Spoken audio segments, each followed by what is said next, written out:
Mangita pa ba kamo og pang Christmas gift samtang nakasupport local? Kini ang atong suruyon sa lungsod sa Basay sa Eastern Samar. Sa report ni Femari Dumabo.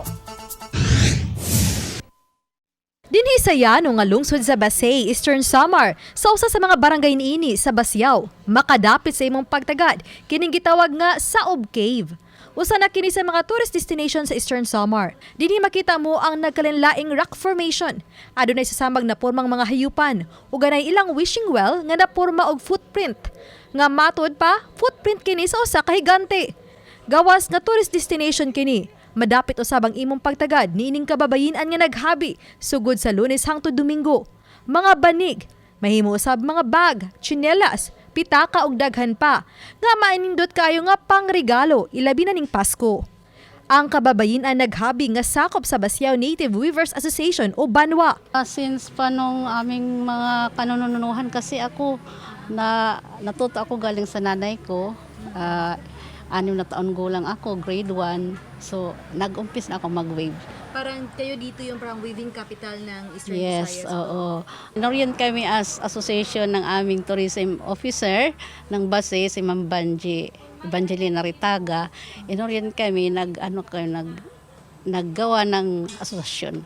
So, dito nag-umpisa na ginawa na rin itong, dinevelop nila, pinagandahan nila. Ayun, naging tourist destination na ito. Dinhi sa mga lugar, mahimong makita sa mga turista ang proseso sa paghimo niini. Aron di sila maglisod sa pagpasabot ngadto sa mga turista kung giun sa paghimo ang mga badig ug uban pang produkto, aniya sila dinhi gibutang Tikog Farm. Dinhi himuon ang demo kay dinhi mag-harvest nila niini and then ibulad kana og mga pipila ka adlaw, duha ka adlaw. Og ang maresulta mo na siya. Sunod na mo na ang sizing kaning gibuhat ni ate, nag-sizing na siya. Pag umani ana ibulad ka na og balik and then koloran ka na og isunod ang ubang procedure sama sa flattening hangtod nga maghimo na sila habi nga mamahimo ng banig, bag ug uban pang mga produkto. Bisan batang babay, nakat-on na sa paghabi. Kagustuhan mo ba itong matutong ganito be, maghabi be? Bakit? Para tumulong sa mama. Kung makalaag ka mo sa Summer Island, ilakip sa inyong itinerary ang Saob Cave.